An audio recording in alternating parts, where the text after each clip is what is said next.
Hello, everyone. Welcome back to Wondergoal, the soccer betting podcast from the Action Network, presented to you by Bet365. My name is Michael Leboff. Joining me for this, our first of two group stage round two previews for Euro 2024. A mouthful, but joining me, as always, are BJ Cunningham and Sam Ingram. Together, the three of us are going to go on a little handicapping adventure over the 6 matches coming your way on Wednesday, June 19th and Thursday, June 20th, and we will reconvene to preview the second half of the round 2 of the group stage for Euro 2024. But we will start with a must-win match for Croatia against Albania, 9 a.m. Eastern Time on Wednesday, June 19th. Croatia coming off of a defeat to Spain in their opener. They are prohibitive -223 favorites against Albania, who lost 2-1 to Italy in their respective opener. Albania is +650. The draw here is +333. Sam, we'll start with you. I came away from that Croatia Spain match thinking that how I felt about Croatia, it kind of just stayed the same. Like, yeah, this is a side that on their day can play with anyone. Obviously, tons of talent littered throughout their lineup, but I do think that they're going to have trouble with their finishing product, and that's what I'll expand on. But what do you think here? Should they just run all over this Albania side, especially given the circumstances where they need to go for it? Yeah, just want to say a handicapping adventure sounds right up my street, so I'll get straight into it. I think it was a case, Michael, of them just being outclassed on the day, and also Spain just being overly clinical. And I think it's safe to say we shouldn't really expect that from their opponents coming up now. So maybe we should look at this in a different light. And it doesn't sound like the sexiest game on paper, but we'll actually be witnessing history on Wednesday when Croatia take on Albania for the first time ever, which is interesting. So Albania, second lowest ranked team in the competition after Georgia took the lead after 23 seconds against Italy. And they were the favourites to score the fewest goals. And you just know that there were a load of punters on Albania no goal scorer, about 6-1. Luckily, I wasn't on that, but after 23 seconds, you'd be sick. But that for me was the perfect example of like a side scoring too soon in a game. So Slovenia would have had them like set up and instructed to perform a certain way, of course. And after 23 seconds, everything changes and that just goes out the window. And the onus was really on Italy then from minute 1. And it was just too much for Albania to contend with. And there was no way really that they were going to hold on to that lead for any real length of time. After the game, Chiesa described Albania's goal as the perfect shot, and that's exactly what it is. It was, their goalkeeper, Strakosha, made 3 saves and kept this matchup respectable. And although you won't see it on the official stats because it wasn't counted, Donnarumma made a hugely important stop to Ray Minaj's dinked effort late on in the game to deny Albania a point. So I don't think Albania is going to be walked over here. They might be outclassed in the end, but I think there's enough to worry Croatia. Albania will be compact as possible in like a 4-4-2 block and aim to release players higher up the pitch quickly in transition. That'll be their game plan. But I expect Croatia to approach the game in a manner that has them seizing control of proceedings sooner rather than later. So I think it may pan out the way that the Italy-Albania game did, because Croatia need to win from minute 1. And I think Croatia will be looking to put Albania on the back foot in the opening stages, try and find an early opener, but also to avoid that unwanted hurdle that Italy had to overcome, because obviously they could do without that. So I think the way I'm going to play it is for Croatia to win the game overall. I think they have enough to do that, but also to start fast. And like, how do you do that from a betting perspective? Well, I think if you look at like a same game parlay, if you think Croatia starts quick and you think they look to put that Spain defeat to bed, you can drag that -208 price around Croatia's neck right up to -120 by adding Croatia over 1.5 first half corners. And they actually had no corners versus Spain, but I think it might be a bit different here. So suppose they fly out of the blocks and really get after Albania in the opening stages. That first half corner line added to a win will probably be breached quite comfortably, I think. Italy recorded 3 in the first 45 minutes after being pegged back to a 1-0 deficit. So Croatia to win and over 1.5 first half corners at -120. I think it's an all right way in. Yeah, that definitely qualifies as a handicapping adventure for me.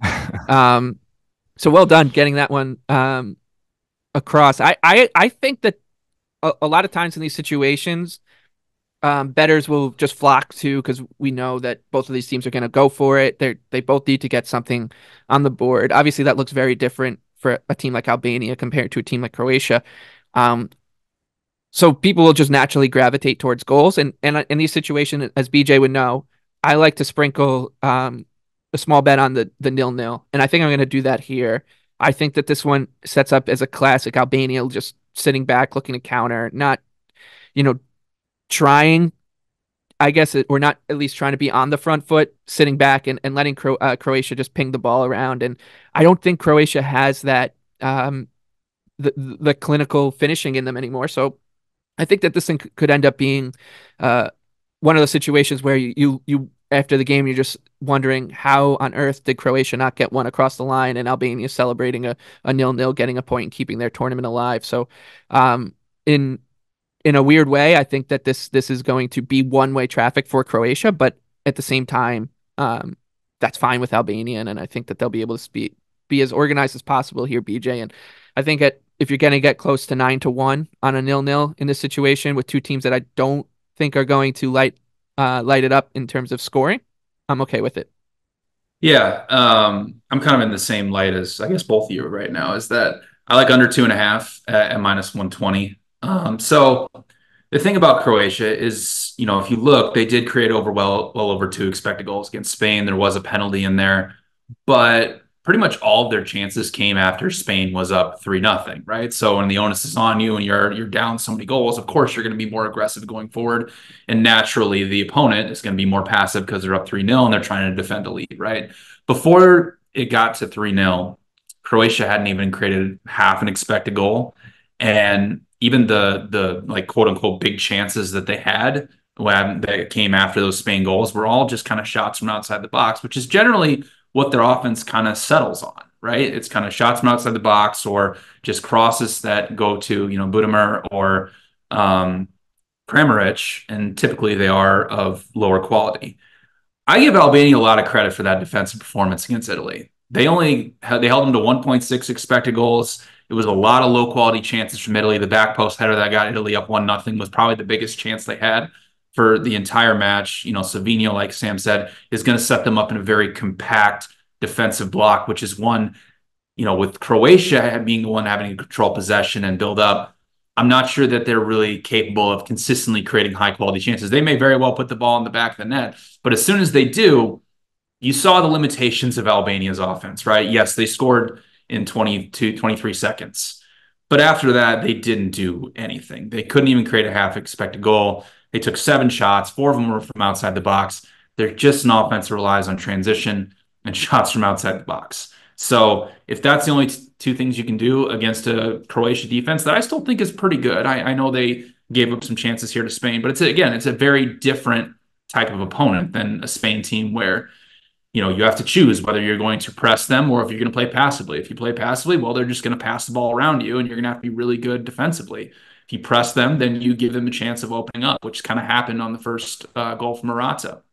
So I like under 2.5 -120. Only project 2.1. Overs have been the talk of the tournament so far. Basically, every match goes over, and then England obviously puts up a 1-0 at the end of it. But eventually, these matches are gonna kind of even out. I don't think overs are going to continue to hit at this rate. We'll see. Maybe they do, and it'll be a fun tournament. But yeah, I do like under 2.5 goals here at -120. I think the over's a little overinflated here. Okay. So that brings us to the noon kickoff Eastern time between Germany and Hungary. Germany sitting at a robust -371. Hungary coming back +850. The draw here is +525. We are recording this right before Belgium, Slovakia, so all the first, the match week 1 hasn't concluded yet. I think it's okay to declare Germany as the most impressive team from match week 1. Maybe someone comes ahead and puts up I mean, maybe it's Romania, I don't know, but somebody else is if they would have to do a lot to trump what Germany did against Scotland. I think how Scotland set themselves up also played into that. And to that point, I don't know what Scotland was thinking, but Germany was sublime on Friday afternoon. All of us, maybe not you, BJ, but with Sam and I my best bet was that Germany was going to come out kind of stodgy, nervy, cagey, feel the weight of the tournament on their shoulders, and that got blown up within like first 2 minutes. I knew that 0-0 first half bet was not going to get over the line. They just looked really good. Normally in a situation like this, I would look to try to sell high and buy low on a Hungary team that was not really at the races against Switzerland, and I'm scared to do it. So I'm likely gonna pass here. I think that you two are gonna ride the wave here with Die Mannschaft, though. Sam, is that how you're thinking? Yes, Michael. So just looking back to the opener, you had Florian Wirtz followed by Jamal Musiala, two lads very much in the frame to pick up young player of the tournament. In my eyes, anyway, scored in the first 20 minutes, and that was game over, really. Those two were joined by Havertz, who killed the game from the spot just before the half time. Those three up top, and Gundogan, you could kind of join them as a four. Fluid, like alternated positions. They dropped deep to show for the ball and often played on the shoulder of the last man too. And they were found in behind a couple of times by direct balls behind Scotland's back line. And I want to look at the third goal. Like if we analyse the build-up play, it all comes from Musiala, who was way over on the left. So the third goal, that was, for the penalty, the build-up to the penalty. So he was way over on the left of Scotland's defensive third. He's about 6 foot from Wirtz, to the point where Wirtz was expecting like a short punchy pass into him before Musiala then like jinks past a few players crossfield, ends up on the right before Gundogan knocks out to Kimmich on the right. And then straight from there, as soon as Kimmich gets it, there's 4 German shirts sprinting in the box with Gundogan winning the header. And I just think if that continues, which I see no reason why it wouldn't continue under Nagelsmann, it's going to be a nightmare for national sides to deal with that kind of movement. Musiala offers so much. I'm so impressed with him anyway, but like I was really impressed here because he's playing. He was a young lad playing for his country, opening game of the tournament, and it was just like he was like in the playground or something. He was just going past opposition players like they weren't there. He was opening up so much space for his people on his team. And yeah, Wirtz is not far after either. He possesses the kind of like blistering pace that defenders hate. And with the likes of Gundogan, Cruz in behind, it just looks perfectly balanced. And I'm going to get ahead of myself. I'm not sure about BJ. He's probably a little bit more level-headed than I am, but I've been counting my Germany to win the Euros outright winnings as soon as Turpin whistled for half-time on Friday night. So yeah, away from me gloating, Hungary struggled in the opener. They fell victim of something similar to Scotland. They didn't turn up as their opponents did. Both Germany and Switzerland were at it from minute one, Germany especially. It was like a bull out of a gate for them. Hungary were passive and laboured and didn't show the type of resolute solidity that they've become known for under Marco Rossi. And as soon as that Swiss goal went in, I knew it was curtains. And fair play to you lads, because you told me Switzerland would have far too much for Hungary and I didn't listen. So there we are. You can look at recent Nations League games between Germany and Hungary, but I feel like that might be a little bit irrelevant here because I just can't see there being any change to Germany's approach and outcome in this upcoming game. They're going to really go for Hungary's throat like they did against Scotland. And I trust Nagelsmann to compose a game plan which gets the better of Hungary, gets the better of Marco Rossi. I fully trust him with the components he has at his disposal. And that's why we've picked him out as outright winners. And I'm not really keen to take anything pro-Hungary. I don't like Germany at minus 371. If you're keen to get the host on side and you think they'll start fast again, perhaps you could go something like a same game parlay, like Germany win, Germany most corners, and over 4.5 Germany first half shots. That's -111 on Bet365. Against Scotland, they managed 5 first half shots despite being 2-0 up after 20 minutes, and the match ended 5-0 on corners. So if you like Germany, which many people will, that might be a way into the game. Musiala is now 16-1 to win the player of the tournament, not just the young player of the tournament. Granted, this is right before Mbappe goes or anyone from Belgium goes, but just a note there. And he's now the second favorite behind Bellingham for young player of the tournament. Bellingham's at 2-1 at Bet365. He's the favorite. Musiala at +450. BJ, you are also on the side of the Germans here. You think that this could be a bit of a rout? Yeah.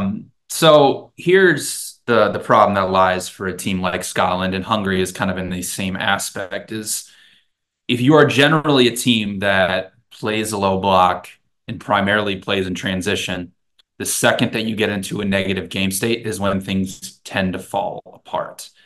And Sam is right. I mean, Germany looked awesome. Tactically, they were doing such a good job of, like Sam said, bringing guys deep in build up and making Scotland's center backs make a decision, whether they come with them and allow that space to be vacated and play balls over the top, or if they sit back, well, they can just easily receive the ball and then, make passes around and score that way. And Scotland just didn't have an answer for it. And even, Scotland, especially when you're playing a back five and you have 2 wing backs back there, Germany, because they were pushing their fullbacks up and had them on the touchline, Scotland's fullbacks had to make a decision. Do they stay out there and defend those guys and leave space in the half spaces where Germany's already overloading the middle of the pitch? Or do they play more narrow and allow Germany just to have easy balls, outlet balls out there? That's how the first goal happened, was because Scotland was playing too narrow and they just played an easy ball out to Kimmich.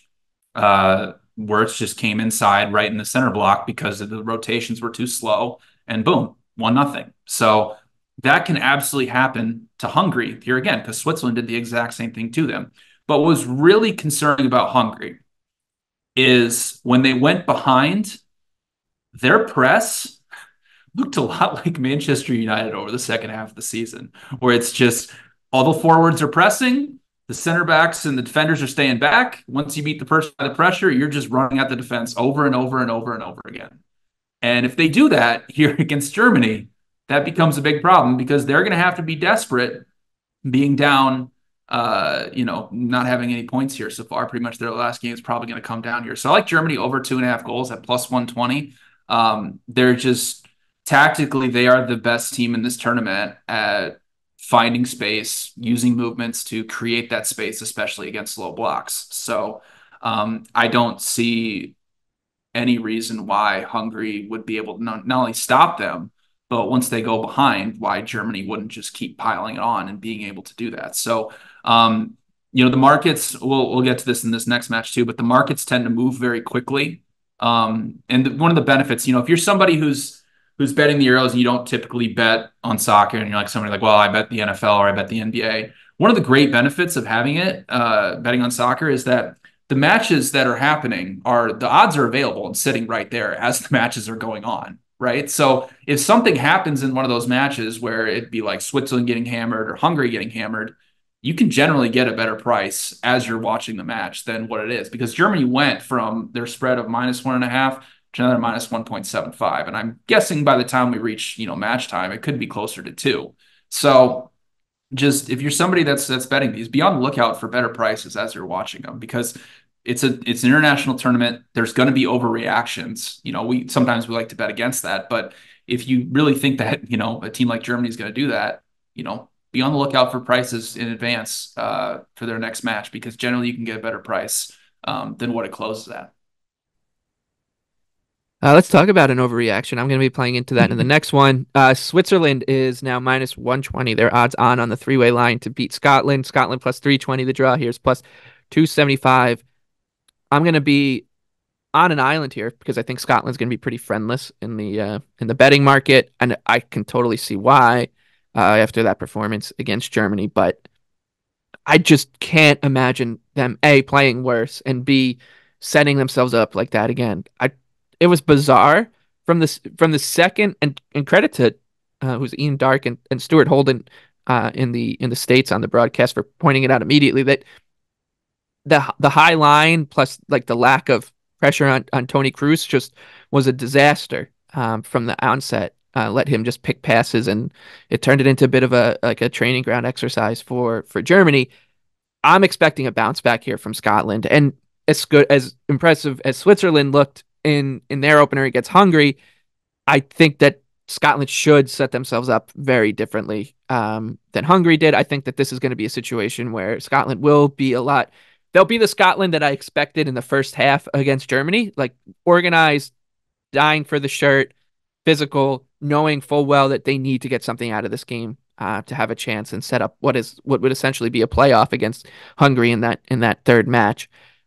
I think that there's going to end up being value on Scotland. I would sit back and wait. This number's been on the move since those first matches for both these teams, as you can imagine, and you can imagine which direction it's been going in. But I think if you're going to be getting better, then if you can get Scotland at plus 330 on the money line, I do think that there's something in it. It's ugly. It's one of those bets that you really don't have to make. But in these international tournaments, like BJ said, the overreaction is going to come. And I think it is coming. So yeah. Pretty nasty bet to make, but I do like Scotland here, Sam. I think that they can at least outrun these odds. Will they win? Probably not. The odds tell you that, though. Yeah, brave, Michael. I love it. I just want to say, BJ, it's great advice too. You could have got on Switzerland. They were odds against better than evens when they were running away with it against Hungary. Now they're minus 120. So it's probably wise to always be on the lookout for the next game or the next game in terms of odds and what you can capitalize on. And if we're looking at Scotland in the first game, like Steve Clarke's game plan just didn't work against Germany. If I had to pick a word to describe that performance, it'd probably be passive. See up top, Shea Adams clearly wasn't instructed to press from the front. It was a similar story for those in behind him too, and that's fine unless you're playing against the likes of Tony Cruz, Joshua Kimmich, who can dictate play from deep. These lads don't need 4 or 5 seconds on the ball. They can put a ball on a dime in an instant, but if you give them 4, 5, 6 seconds, then you'll see what happens. And got a stat here in front of me. Tony Cruz completed 101 of his 102 passes, 99% completion rate, while he made 31 line-breaking passes in the match. So that stat alone is damning. He had the freedom of Munich to do whatever he wanted. One of the best central midfielders ever to play the game, probably. So it was daft from Scotland. Like, what did they really expect? And Steve Clarke is quite technically savvy, but he was just miles off it here. And Julian Nagelsmann's Germany showed in the first few minutes that they were going to be all over him, and it was only going to really head in one direction. And if you're trying to think of it from maybe a Scotland point of view, like if you're in that dressing room, it's difficult to put a performance like that to the back of your mind and go out 4 days later and then put on a show as underdogs against a side who has just experienced some success and who have their tails up. And the Scots will have entered their opener fully believing that their plan could have got something from the game against Germany. They had no reason to think otherwise if you go off their qualification campaign. They did lose away in Spain, but that's no disgrace. They beat Spain 2-0 in Scotland, so they have previous of overcoming opponents at this level. But now, going out against Switzerland, there's doubt in that Scotland camp. That shared belief is now going to be rocked a little, and I do expect a different beast in terms of Scotland's performance, like you said, Michael. But it's just so hard to imagine them outdoing Switzerland here. And I like the thought of the Swiss to put in a similar performance to match day one. They made that Hungary side look average for large spells. Granit Xhaka was absolutely phenomenal, like he has been all season. He created 4 chances, first Hungary from open play, more than anyone else on the pitch. He was absolutely everywhere. He was always on the ball, always wanting to receive it under pressure, no hiding. And I'm not sure I've seen a better performance on match day one yet. Like you said, we've got a couple games still to play. So that could change. And in Switzerland, they've got outlets with pace in Ndoye, Dua up top, who I've never heard of, but got a goal on his second Swiss appearance, which is brilliant. Amdouni and Bolo, like I was a bit miffed before the game, seeing Shaqiri, Amdouni, and Ambola all on the bench to start versus Hungary, but they were fantastic without them. So that shows what I know. And the -120 on them to get the win here is shorter than I'd like. If they were even still like they were a couple of days ago, I think I'd have that. So at the prices, I think I'll sit this one out. But yeah, fair play to you, Michael. I'm not sure I can side with Scotland after the opener. Yeah, starting Udo up top, that was a when I saw the lineup, I said, "Who is that?" Because in the preview, I was like, "All right, who's going to start up top for Switzerland? Is it going to be Mbolo? Is it going to be Okafor? Is it going to be Amdouni? Like, I just don't know who it's going to be." And then they just throw a guy who plays for Ludogorets in Bulgaria. I was like, "What's going on here?" But hey, fair play to him; he scored, so I guess the decision was right. But yeah, no, Sam's right. Is that when Scotland was playing Germany, this number on Switzerland was +110, and now we're looking at -120. So obviously, there's been a general overreaction. So for me, I projected Switzerland at -118 here. So now that I think the market's kind of corrected out to where it should be. So it's a pass for me. But well, yeah, Scotland's got to have a better game plan, or else Switzerland's going to do exactly what Germany did. We shall see. We shall see. This is why betting's the best. Okay, let's flip the page to Thursday morning, 9 a.m. Eastern time with Slovenia, who can count themselves among one of the more impressive groups from their first match with a 1-1 draw against Denmark. They might have even deserved a little bit more. They are now taking on Serbia. They're +375 to win this match on the three-way line at Bet365. Serbia is -120. The draw here is +240. But before we get into our analysis there, just a reminder that Bet365 is our proud sponsor, and Bet365 doesn't do ordinary. That's why you get more boosts with them than anyone else. Every day, they power up odds on hundreds of bets to give you a chance to win more. Bet365 boosts specific markets, your winnings, and even parlays. And they don't stop there. Keep an eye out for their biggest and best odds with the incredible Super Boost. Check out the boost and see why it's never ordinary at Bet365. You must be 21 or older in Arizona, Colorado, Indiana, Iowa, Louisiana, New Jersey, Ohio, Virginia, North Carolina, or 18 and older in Kentucky. And if you or anyone you know has a gambling problem and wants help, please call 1-800-GAMBLER or 1-800-BETS-OFF in Iowa. Terms, conditions, and restrictions apply. Okay, Slovenia and Serbia here. A couple of things. One, big picture-wise, I think that this group, which looked pretty straightforward at the stop, and this is obvious to say after the Denmark result, but I think this thing is now as chaos written all over it. It does seem like obviously Slovenia's up for it. Denmark has some work to do on it, but we know what their ceiling is. And I thought that Serbia was fine. I mean, they lost 1-0 to England. They didn't create much, but as BJ will tell us, England is the best defensive team in the world.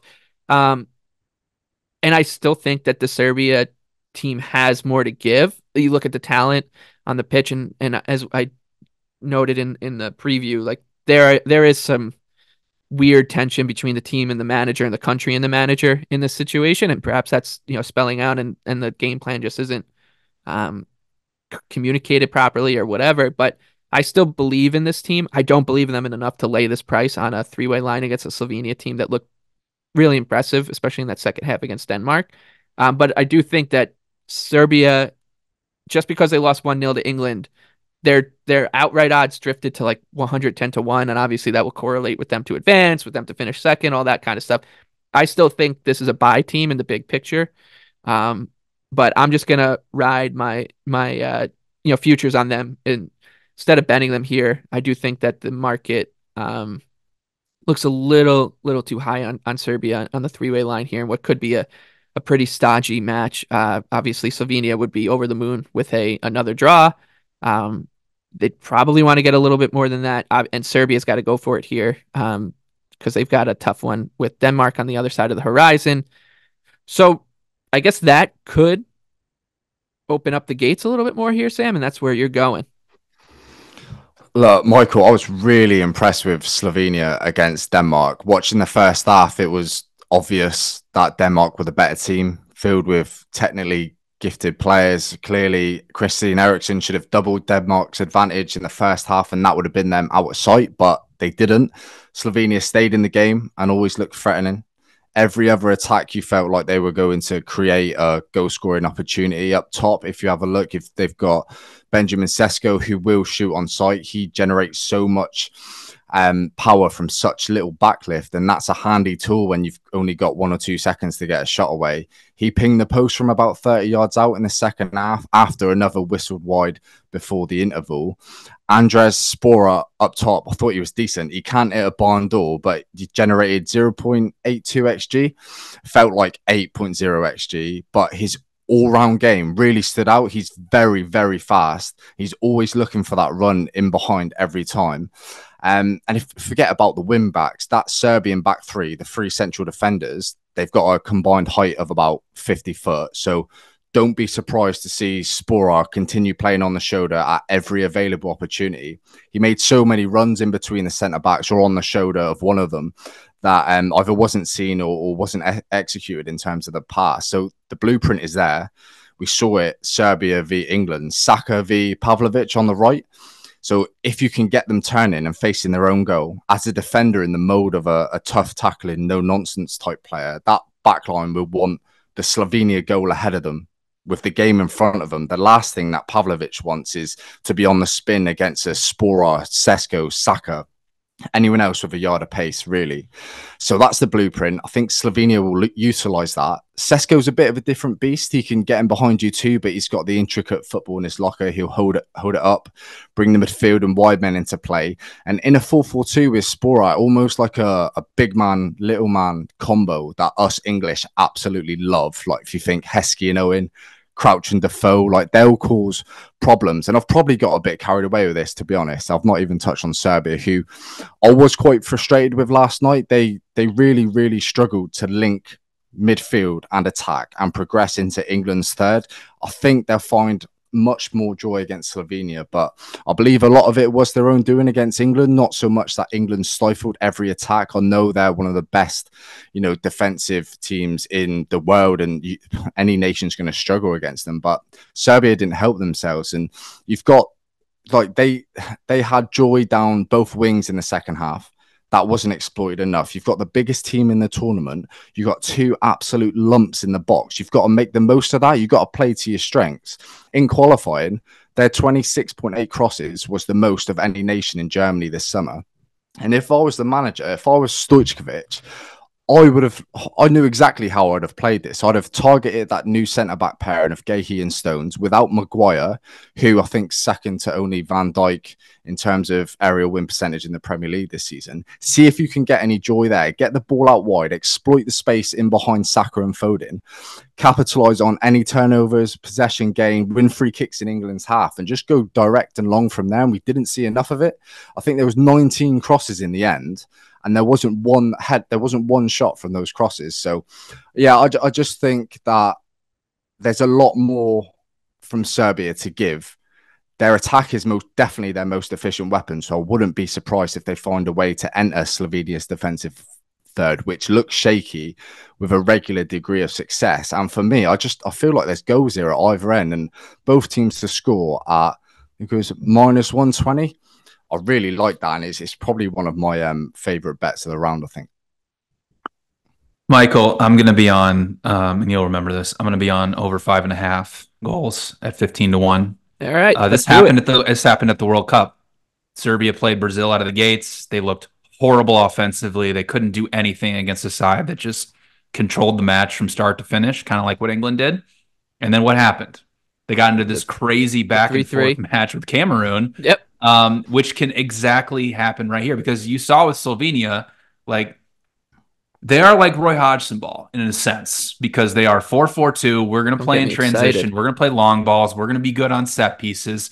And that plays into what kind of Serbia struggles with. They're not a very good counter-pressing team. They will be open against teams like Slovenia, where they think they can press them and, get out in transition. They're not going to do that against England, right? If they tried to press England with the intensity that they're going to in this match, they're going to get played right through. So the other aspect of it is that Slovenia, during qualifying, and again, if you remember, they were in a very, very easy qualifying group. They allowed the second most accurate crosses per 90 minutes of anybody that's in this Euro field, which is exactly what you don't want against Serbia. So yes, Serbia didn't get on the end of a lot of those crosses, but they're going to be facing a team that not only they'll be bigger than, but they're better in terms of winning those aerial duels as well. Slovenia was 16th in aerial duel win rate during qualifying. So I'll be on over 5.5 at 15-1. Is a long shot, but yeah, if you want to play something a little less risky, there, I would agree with Sam that this one has high scoring written all over it. I love that. I'm gonna jump on that with you. That sounds like a lot of fun. Yeah, I mean it makes sense, right? Like that Serbia, sure they lost that 2-0 game to Brazil, and then there were 11 goals scored, 11 more goals scored in their games combined because of the 3-2 game with Switzerland on the back of that crazy game with Cameroon. So, yeah, I'm in it. Let's move on to 12 p.m. Eastern time, 5 p.m. British summer time, where England and Denmark will face off, and the Danes are a 5-1 underdog here. England odds on, they're -154. The draw is +260. Ah, man. This, in a way, it feels like classic England that they started the tournament the way they did. But then again, you think about how they started the World Cup, right? They tripled up Iran, right? 6-2 in Qatar. But when you go before that, at the previous Euros, it was kind of a sleepy start to the tournament for England against Croatia, and they never really got going in the group stage, right? They beat Croatia 1-0, Scotland 0-0, and then they beat Czechia 1-0. And even if and I guess it's a little unfair to say draw a line through a 6-2 win. But if you do draw a line through that 6-2 win against Iran, like the next match for them was the 0-0 against the United States, and then they played Wales in what was a kind of just a weird match just generally. And I just think this is what this England's team MO is. Like they're looking to peak as we get into the business end of the tournament. I don't think that Sam will be able to tell us better, but I think that, of course, the media in England is going to nitpick every second of a 1-0 win against Serbia, in which both teams, I guess, weren't all that impressive going forward. I don't think it's as big a deal as anybody else will, and it's easy for me to say an ocean away. But I just don't think that they're set up to look to run teams off the park right now. They're trying to get job done, get the points, get into the round of 16, and peak, play their best soccer as we get into the business end of the tournament. I feel like this one sets up very similar to that USA game that we saw at the World Cup, where it's going to be one team that's desperate, that's Denmark, to get anything out of this game. If they can get a point, they'll fancy their chances to get 3 against Serbia, and they should feel pretty good about getting through. They have to avoid defeat here, I would say, the Danes. England didn't impress me all that much going forward. Is 2 0-0s in the same in 6 matches in the same episode too many to give out? Because I do feel like this one feels very 0-0-y too. If you don't want to take the chance, it's +750. If you don't want to take that on, I think a draw here is worth a bet at +260. I don't think that the draw is going to be out of the equation throughout all 90 minutes. I think this one has one team up 1-0. The other team maybe pegs one late, to get to 1-1. So anything correlated to that, whether you want to play the 0-0, whether you want to play an under, or whether you want to play the draw, I think that's how this match sets up. I don't think either team is going to be looking to take many chances, Sam. So what do you feel about your 3 lines here going forward after that Serbia match? What do you think about the betting market here for Denmark and England on Thursday? Yeah, I think you kind of hit the nail on the head. You said you weren't really too impressed with England going forward. And the most annoying thing, Michael, is that we have got the components to make every single matchup, like, people should be watching these games and think, "Oh, England are good."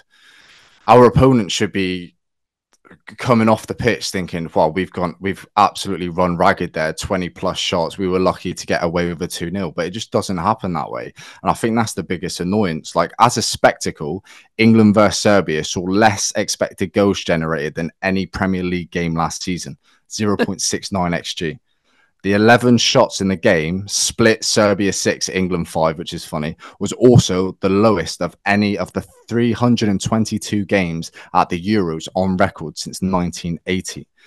So, look, for the first 30 minutes, England were great. Serbia couldn't get into the game. England knocked it around the park with minimal fuss. Saka gave his man the run around. Jude Bellingham, the eventual man of the match, played like a man possessed. And then we started to sit deeper and deeper. We no longer held on to the ball and moved it with any kind of conviction. There's always going to be times in international football where you're going to struggle. You're never going to have it all your own way for 90 minutes. And it allowed Serbia to build up a head of steam, although that often dissipated with a whimper, really, because they flattered to deceive, as we've touched upon. And I'm not sure whether England sitting back so much was due to instruction from Southgate or like a lethargy after a tiring season. Like, you'd have to lean towards maybe a bit of both, considering it's Southgate.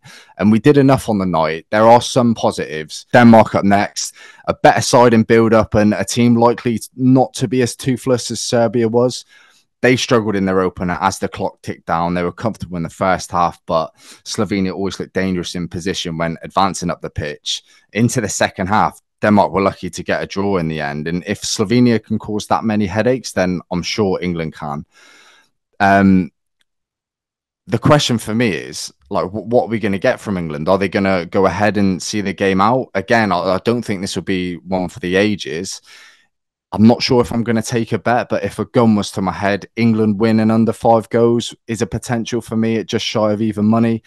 I'll back England and to have enough at both ends to one, limit Denmark and also find 1 or 2 goals. And if the Serbia performance is what we can expect going forward from England in the group stages in terms of approach, then anything unders related, coupled with maybe England finding joy or not losing the game, or like a pro-England player props selection, maybe that could be a way to go. England had 12 touches in Serbia's box in their 1-0 win on match day 1. So does that change here? Are we going to see a flurry of opportunities in the second game against a better team? I'm not so sure. So yeah, maybe England to win, but under 5 goals. I think I like the sound of that. Yeah, I'll be on under 2.5 at -135. Sam, obviously the talking point was Phil Foden, right? About how irrelevant he was during the match. But I think it was in a way, a problem of how England was actually setting up. So, Bellingham is someone who operates really well in that left half space, which if you're going to play Foden out wide, he's someone that's much better at inverting and playing more centrally in that type of area. So when Bellingham's already there, it makes it really hard for Foden to find that space and get into the game there. When you isolate him out on the left, like we've seen this a couple times when he's tried to play on the left for Manchester City, he's just not as good in that role as he is in a central role. I think the other problem with England is once they went ahead, everybody got really excited that Trent was playing in the midfield, me included. I thought it was like, oh, cool. We're finally playing him in a role where we think suits him really well. The problem was though that Bellingham kept dropping deep. Like even Foden kept dropping deep. Rice was already there. So you had 3 or 4 guys that were dropping deep and they were all too close to the ball. And so, yes, in a way, you can do a lot of one-touch passing and play through opponents who will man-mark you like Serbia will. But when you're not as good doing that, all it just results in is just, eventually you get pressed and you got to send the ball long. And that's kind of where England struggled throughout the game as it went on more and more. Denmark is a really good defensive team. Like they, since September of 2021, they're only allowing 0.71 expected goals per 90 minutes. This is obviously a rematch of the Euro semifinals in 2021. That match before extra time, because England got the penalty and Kane got the rebound, so their XG got kind of inflated. From both teams, there was only one shot that had an XG rating over 0.1. Still the 2 same managers, like still pretty much the same tactical game plan from both teams. So I think this sets up as a really, really low event type match. I think England's probably, if they do go ahead, they're probably going to try to sit on this one. I do think England is the best defensive team in the world. And I think that's the positive that you can take away from this match is that Serbia tried all of those crosses and they couldn't even get one decent chance off of them. And the thing that England does better than I think a lot of the teams in this tournament is underdogs. The way that they can beat teams that are, these top sides is by being effective in transition or being effective on set pieces, right? Like that's where the game kind of evens out. England is, for my money, probably the best transition defense this entire tournament, and they allowed the lowest shots per set piece during qualifying, and were really good against Serbia as well. So if you take away those two things that an underdog can do to you, you limit the opportunities that they can get in terms of front of goal. So like I only projected 1.6 goals for this match, which I think is really what I thought was really low. And then when I looked into it more, I was like, oh, wow, both these defenses are basically allowing nothing for the past 3 years. So in 5 of England's 21 non-friendly matches since September of 2021, they've allowed over 1 expected goal. And not a single opponent has created over 2 expected goals against them. They're an elite defense. So I really like under 2.5 goals at minus 135. I think this sets up as a very, very low event type match. Okay, so all three of us are kind of seeing that one the same in different ways. Which brings us to the last match we will talk about for this episode. As I said earlier, we'll be back to do the remaining 6 matches of group stage round 2 in a couple of days. But we will finish this off before giving out our best bet with Spain and Italy, the heavyweight tie of this round for sure. Spain is plus 115. Italy is plus 260 on the 3-way line at Bet365, and the draw is plus 225. I hate to say it, but I've got really high hopes for this match. I think that this one could be a ton of fun with the way that both these teams looked in their first match, and some of that might be because of how the Italy match started. And so maybe that's the one drawback here is that they were forced into a situation where Spain, they were great. Obviously, a lot of people talking about Lamine Yamal with the 16-year-old for Spain looking just ridiculously good against Croatia. I do think there's maybe a shred of value on Italy here, BJ, at plus 260. But I think that this one is a good live betting game, actually. Mm-hmm. Like if you're kicking your feet up and just going to enjoy the spectacle, this one feels like it. As soon as one big moment happens, there's going to be more. It feels like that's how this one's going to play out. So even if it's 0-0 after the first 30 minutes, you can look at live overs, because I think that one goal here really changes everything. And that's an obvious statement to make for a soccer match, but the point is I think that this thing has a lot of legs to it. Like there's going to be some twists and turns with the way these two teams play. So I think there's plenty of goals to come, no matter when that first one is scored. So that's how I'm looking at it. And then, like I said, I do think that Italy maybe a tiny shred of value, BJ. Yeah, I'm looking to play Italy plus a half here, but the best price you can find right now is minus 140. I would like closer to minus 130. So the line on Spain here has come down. So it was closer to a pick'em around plus 150-ish. And then it came after Spain won, came down to the plus 130 range. And then Italy beat Albania 2-1. And now we're down to plus 115, which I'm not sure I typically agree with. I thought Spain were really good against Croatia, but they've also have shown that they have a key flaw. And I think it's a flaw that Italy can really pounce on. The match that I go back to is when England beat Italy 3-1 in qualifying in England. Italy went down early, and then the onus was kind of on them. And over the second half of that match, they actually played really well. And the way that they are able to the way that they're able to create overloads and passing triangles in wide areas is a place where they can really exploit Spain, because the way Spain that build up, it's typically, either 3-2 or 2-3 type of build up. But because they press so many guys forward in build up, they leave themselves very exposed in transition or balls over the top, which is something that Italy absolutely can do. Luciano Spalletti is an incredible manager. I think he's, for my money, the second best manager in this entire tournament.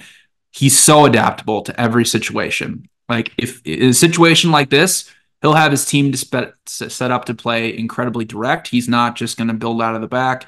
He's going to have them set up most likely to press Spain's buildup and try to cause problems. And if he doesn't, he'll have them set up in very organized. But the problem is right now, I have Spain projected at plus 157. So it's just very, very difficult with how often Spain controls the ball, right? Like it's always kind of difficult to play an underdog there because, as you saw, the second that you leave a little bit of vacated space, they will open you up in an instant. So waiting for a better number on Italy. I think it's going to be a great match. I agree with you, Michael. I think it's a very interesting tactical match because I'll be honest, like from a futures perspective, both these teams are kind of interesting at the prices that they're at right now. I'll be honest. Like I'm kind of interested in Italy at 16-1. But I think this is a match that really will be a litmus test for them of can they hang with an elite team that's going to control the ball against them, right? Because they've lost England twice in qualifying as like the poster of like, no, they couldn't do it. But yeah, just going to sit back and wait for a better number on Italy and honestly just enjoy this match.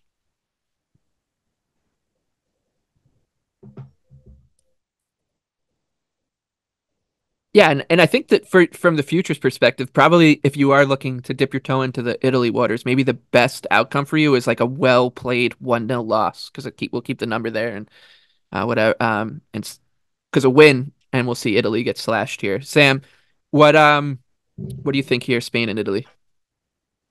So yeah, the biggest match of match day 2, do we reckon, gents? I think so. Netherlands versus France may have something to say about that, but if you're of a certain generation growing up with football in the early 2000s, then this is a matchup that gets tongues wagging. I've seen Tic Italia used to describe Italy's open performance by James Horncastle in the last couple of days. So this is obviously Tiki Taka versus Tic Italia. Now I'm really looking forward to it. Under Spalletti, you'd say gone are the days where Italy take on Spain, soak up everything they've got, Giannini and the like. I expect them, like BJ said, to give as good as they get here. Spalletti said after the game, we'd like to do something that isn't rigid, that's quite free, give the players and their talent freedom of expression whilst being an organised team at the same time. The more unpredictability there is, the more a surprise it becomes for our opponents. And I feel that will really trouble a Spanish backline who weren't as comfortable as the 3-0 win against Croatia suggests. On another day, they certainly don't lock in a clean sheet. Conceded 2.3 XG with a penalty that was obviously missed. Spalletti went on to say, we liked ourselves too much. I saw a lot of good things, but they have to lead somewhere. So although happy with the performance, he wanted more in the final third. He wanted more than the 2-1 scoreline they left with. He was highlighting there, well, I assume, the need for more defense splitting passes and goal scoring opportunities rather than possession at that end of the pitch for possession's sake. And I think they take the game to Spain here when in possession and they target the weakest area of the pitch in Spanish colours, the back four. And I think we see some goals. In the Spanish camp, Rodri and Morata went off in the second half. De La Fuente said it's nothing important. Morata got a knock. Rodri was fatigued. And they said it was probably intelligent that they both asked for the change. So I expect them both to be starting from the off. And yeah, Croatia outboxed Spain in the expected goal stakes. More possession than Spain. And I think that was the first time in 136 games. You've probably seen the stat making the rounds. And yeah, Spain were clinical, something we might not associate with a side led by Alvaro Morata as the team's focal point. There wasn't one bit of me that thought he was going to score when he was edging towards goal for that 1v1 opportunity. But to my delight, and I'm sure you'll buy into this Morata loving, he looked rather composed and maybe clinical, you'd say, which is very nice. Yeah. Which is a lovely change, yeah. But for Spain, yeah, I think their defense will face stiffer tests, and that's exactly what they've got coming up against Italy. So I like goals at both ends. Both teams to score is the standout for me again at -133. You can take over 2.25 Asian goals at -111. I think they're both good ways into the game. I'm expecting a good one here. Delightful. Yeah, all of us kind of seeing that one the same too. So let's wrap this thing up with our favorite bet for these 6 matches. BJ, you can go first.